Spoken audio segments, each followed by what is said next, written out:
আসসালামু আলাইকুম রহমতুল্লাহ। শিক্ষার্থী বন্ধুরা, আজকে ক্লাস হবে ইন্টারমিডিয়েট অ্যাকাউন্টিংয়ের 7 নম্বর অধ্যায় ক্যাশ ফ্লো স্টেটমেন্ট 1 নম্বর ফরম্যাট। 1 নম্বর ফরম্যাটের 2 নম্বর প্রবলেম, দ্বিতীয় ক্লাস এটা। তো সকলে এই বইটা বের করুন। আর যাদের কাছে বই নেই তারা বই সংগ্রহ করার জন্য আমাদের সাথে স্ক্রিনের নাম্বারটি দেখতে পাচ্ছেন, এই নাম্বারে সরাসরি যোগাযোগ করতে পারেন। হোয়াটসঅ্যাপ আছে, মেসেজও দিতে পারেন। তো আসুন প্রবলেম নম্বর 2, এটা খুবই গুরুত্বপূর্ণ একটা অঙ্কটি ব্যালেন্স শিট মেলানো আছে, 13 সাল এবং 14 সালে ইনফরমেশন দেওয়া আছে। ওপেনিং ক্যাশ ব্যালেন্স 8,000 টাকা, ক্লোজিং ক্যাশ ব্যালেন্স 15,000 টাকা দেওয়া আছে। অঙ্কটা আমরা শুরু করব, সমন্বয় পড়ব। প্রথমে মেথডের নাম কি বলেছে সেটাও দেখতে হবে। তো prepare statement cash flow for the year 2014 সাল ইউজিং দ্য ইনডাইরেক্ট মেথড। তাহলে ইনডাইরেক্ট মেথডে আমাদের এই অঙ্কটা করতে হবে। সমন্বয় আছে 4টা। 1 নম্বর সমন্বয় বলছে held to maturity security carried at a cost of টাকা 43,000 টাকা সিকিউরিটি ক্রয় করা হয়েছিল অন ডিসেম্বর 31, 2013 সালে। শেষে এসে ওয়ার সোল্ড বিক্রি করা হলো 14 সালে ফর টাকা 34,000। দেখ, তাহলে বিক্রয়ের ফলে আমাদের লস হয়েছে। কত লস হয়েছে? 43,000 টাকার সিকিউরিটি যদি 34,000 বিক্রি করা হয় তাহলে 9,000 টাকা লস হয়েছে। Loss on sale of security, এটা অপারেটিং অ্যাক্টিভিটিতে মাইনাস করতে হয়, লসটা মাইনাস করে দিতে হবে। তো আমরা এখানে অপারেটিং অ্যাক্টিভিটিতে দেখেন loss on sale of security, loss এই যে মাইনাস করে দিছি। ক্লিয়ার? আর যে বিক্রি করলাম সিকিউরিটি, এটা তো বিনিয়োগ করেছিলাম। তো ইনভেস্টিং অ্যাক্টিভিটিতে বিক্রি করা হলো কত? 34,000 টাকা। এই 34,000 টাকা ইনভেস্টিং অ্যাক্টিভিটিতে প্লাস করে দিব সেল অফ সিকিউরিটি 34,000 টাকা। Plant asset that cost of টাকা 50,000 অ্যান্ড ওয়ার 80% ডিপ্রিসিয়েটেড। দেখেন 80% ডিপ্রিসিয়েটেড। 50,000 টাকার 80% কত হয়? 5 40,000 টাকার অ্যাকুমুলেট জমা হয়ে গেছে, অবশ্যই হয়ে গেছে। আর বুক ভ্যালু আছে কত? এর ক্যারিং ভ্যালু, বুক ভ্যালু আছে মাত্র 20%, অর্থাৎ 10,000 টাকা। 10,000 টাকা ক্যারিং ভ্যালু আছে। ওয়ার সোল্ড ডিউরিং 2014 সাল, 14 সালে সেটা বিক্রি করা হয়েছিল 8,000 টাকা। দেখেন 10,000 টাকার প্ল্যান্ট যদি 8,000 টাকা বিক্রি করা হয় তাহলে লস হয়েছে কত? 2,000 টাকা। যে loss on sale of plant 2,000 টাকা, এটা অপারেটিং অ্যাক্টিভিটিতে নেট প্রফিটের সাথে প্লাস হবে। তো এইটা প্লাস করে দিলাম 2,000 টাকা।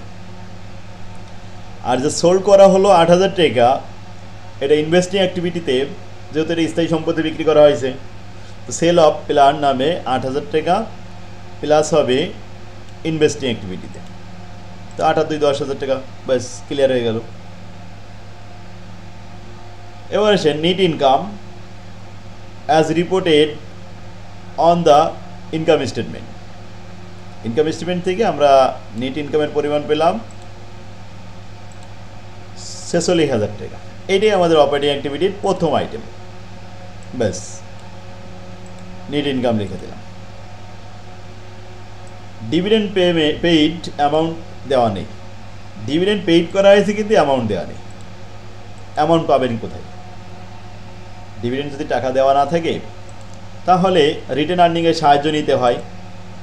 তো আসেন, ব্যালেন্স শিটের মধ্যে রিটেন আর্নিং আছে। 13 সালে রিটেন আর্নিং ছিল 20,000, আর 14 সালের মুনাফা রিটেন আর্নিংয়ের সাথে যোগ হওয়ার কথা। তো মুনাফা 46,000। আচ্ছা, 46,000 আর 20,000 যোগ করলে কত হবে? 66,000।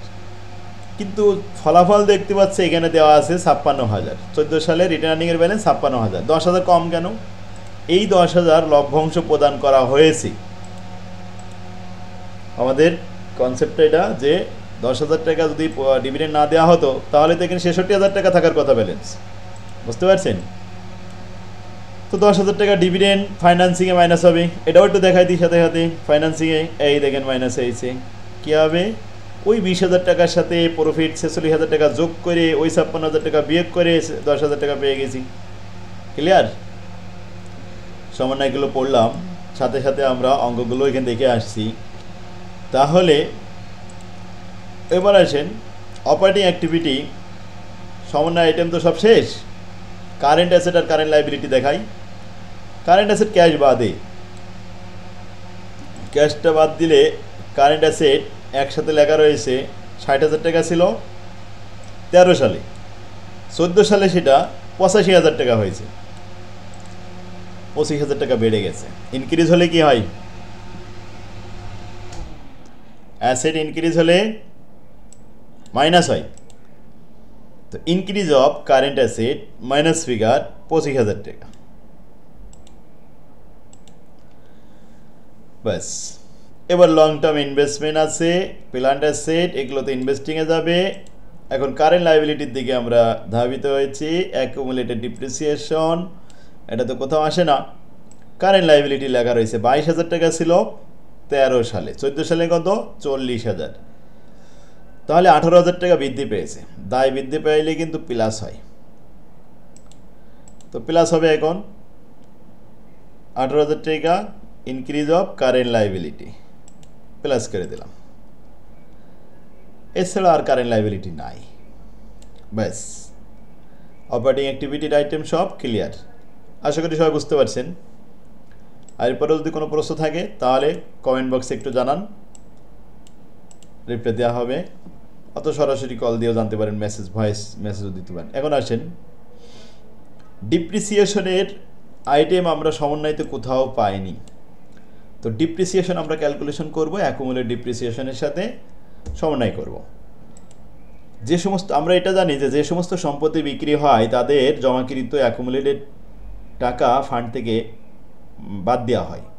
যেমন এখানে একটা সম্পত্তি বিক্রি করা হয়েছে যার অ্যাকুমুলেট জমা ছিল 40,000 টাকা। এখন ডিপ্রিসিয়েশন অ্যাকুমুলেট এখানে আসেন 40,000 টাকা ছিল 13 সালে। 13 সালে যে 40,000 টাকা অ্যাকুমুলেট ফান্ড ছিল, ওখান থেকে আমরা যে সম্পত্তি বিক্রি করেছি তার জমাকৃত অ্যাকুমুলেট আসলেই 40,000 টাকা। তো এটা বাদে দিলাম, দিলে জিরো ব্যালেন্স হয়ে গেল। তাহলে 14 সালে অ্যাকুমুলেটেড ব্যালেন্স থাকার কথা জিরো, কিন্তু আছে কত? আছে আপনার 20,000 টাকা। এই 20,000 টাকা কোত্থেকে আসলো? নিশ্চয়ই চলতি বছরের অবস্থায় হয়েছে। তাহলে চলতি বছরের অবস্থায় কত? 20,000 টাকা। তো ডিপ্রিসিয়েশন এক্সপেন্সেস 20,000 টাকা, ব্যাস লিখে দিলাম। যোগ বিয়োগ করেন এবার। এগুলো যোগ বিয়োগ করলে কত আসে? 24,000 টাকা থাকে, প্লাস মাইনাস এই ব্র্যাকেটগুলো মাইনাস। 24,000 টাকা ওই 46,000-এর সাথে যোগ করে নেন। যোগ করলে কত আসবে? 70,000 টাকা। এটা পজিটিভ না নেগেটিভ? পজিটিভ। তো net cash provided by operating activity, operating অ্যাক্টিভিটির মাধ্যমে নেট ক্যাশ প্রোভাইডেড হয়ে গেল 70,000 টাকা। এবার আসেন ইনভেস্টিং অ্যাক্টিভিটি। ইনভেস্টিং অ্যাক্টিভিটিতে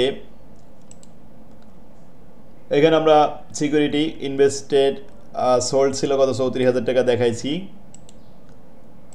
আর প্ল্যান্ট এখানে বিক্রি করা হয়েছিল 8,000, সেটাও দেখানো হয়েছে। এছাড়া আর কি আছে? প্ল্যান্ট অ্যাসেট ব্যালেন্স শিটে যেটা ছিল, যেমন লং টার্ম ইনভেস্টমেন্ট একটু বলি, 53,000 টাকার থেকে 43,000 টাকার ইনভেস্টমেন্ট বিক্রি হয়ে গেছে আর 10,000 টাকার ব্যালেন্স আছে, তাই তো মিটে গেছে। সময় 1 নম্বরে তো আমরা এটা ট্রিটমেন্ট দিয়েছি। আর 2 নম্বর যেটা প্ল্যান্ট অ্যাসেট 2,15,000 টাকার ছিল, ওইখান থেকে 50,000 টাকার প্ল্যান্ট সরাই নেওয়া হলো।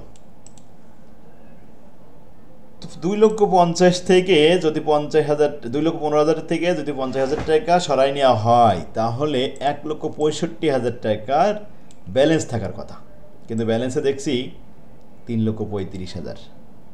এই যে বৃদ্ধি পেল কোথা থেকে আসলো? নিশ্চয়ই ক্রয় করা হয়েছে, পারচেস করা হয়েছে প্ল্যান্ট। তো পারচেস অফ প্ল্যান্ট এখানে আমি একটা ওয়ার্কিং করে দেখাইছিলাম, এই যে দেখেন 50,000 আর এই 3,35,000, সেখান থেকে 2,15,000 বাদ দিয়ে কত টাকা হয়? 1,70,000। আসলে প্রকৃতপক্ষে চলতি বছরে 1,70,000 টাকার প্ল্যান ক্রয় করা হয়েছে। তো ইনভেস্টিংয়ে লিখলাম পারচেজ অফ প্ল্যান 1,70,000 টাকা। ক্লিয়ার? এখন যোগ বিয়োগ করে দেখি 1,28,000 টাকা মাইনাস ফিগার হয়েছে।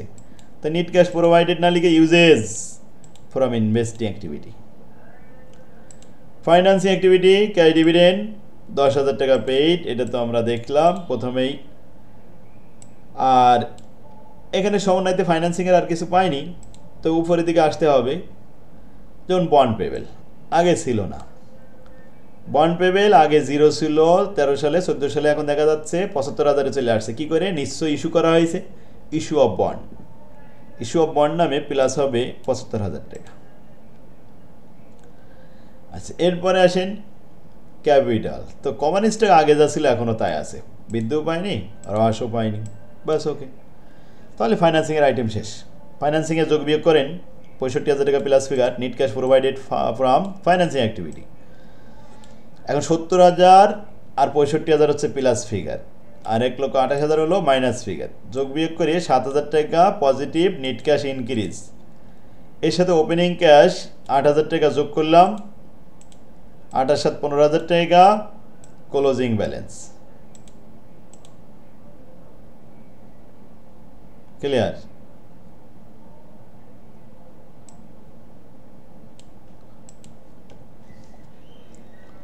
বুঝতে পারছেন? এখন দেখেন এই 15,000 টাকা ক্যাশ ব্যালেন্স মিলেছে কিনা। এই দেখেন ক্লোজিং ব্যালেন্স মিলে গেছে। ক্লিয়ার? এখন ওপেনিং ক্যাশ 8,000 টাকা যোগ করার পরে ক্লোজিং ক্যাশ 15,000 টাকা মিলে গেল, তাহলে অঙ্কটা সঠিক হয়েছে। 2 নম্বর অঙ্কটা সবাই বুঝতে পারছেন? প্রত্যেকটা অঙ্ক সেম এইভাবে আপনার যতগুলো অঙ্ক আছে, এই 1 নম্বর ফর্মেটে যতগুলো অঙ্ক আছে এখন সবগুলো পারবেন আশা করি। ধারাবাহিকভাবে আমি সবগুলো অ্যান্সার করাই দিচ্ছি, আপনারা আমার বইটা সংগ্রহ করে আমাদের সাথেই থাকুন, আর চ্যানেলটা সাবস্ক্রাইব করে রাখুন, ক্লাস শেয়ার করে আপনার টাইম লাইনে রেখে দিন, পরবর্তী কাজে লাগবে। আর আপনারা থার্ড ইয়ার উঠে আর ভুল করবেন না। থার্ড ইয়ার উঠে প্রথমেই এই সেকেন্ড ইয়ার পরীক্ষা শেষ হওয়ার সাথে সাথে আমার সাথে যোগাযোগ করবেন। আমাদের এখানে ভর্তি হলে আপনার সারা বছরে 12 মাসে মাত্র 1200 টাকা খরচ হবে। 100 টাকা মাসে একটা সাবজেক্ট, 12 মাস ক্লাস পাবেন, আবার একটা বই ফ্রি পাবেন। আর বই যে সে বই না, বাজারের এই সমস্ত হাবিজাবি বই না, আমার লেখা বইগুলো আপনার সবসময় সংরক্ষণে রাখবেন। অনেক সুন্দর করে গুছাই দেওয়া বই, যা ছাত্রদের শেখার জন্য উপযুক্ত একটা বই। ওমা তৌফিকুল্লাহ বিল্লাহ। আসসালামু আলাইকুম ওয়া রাহমাতুল্লাহ।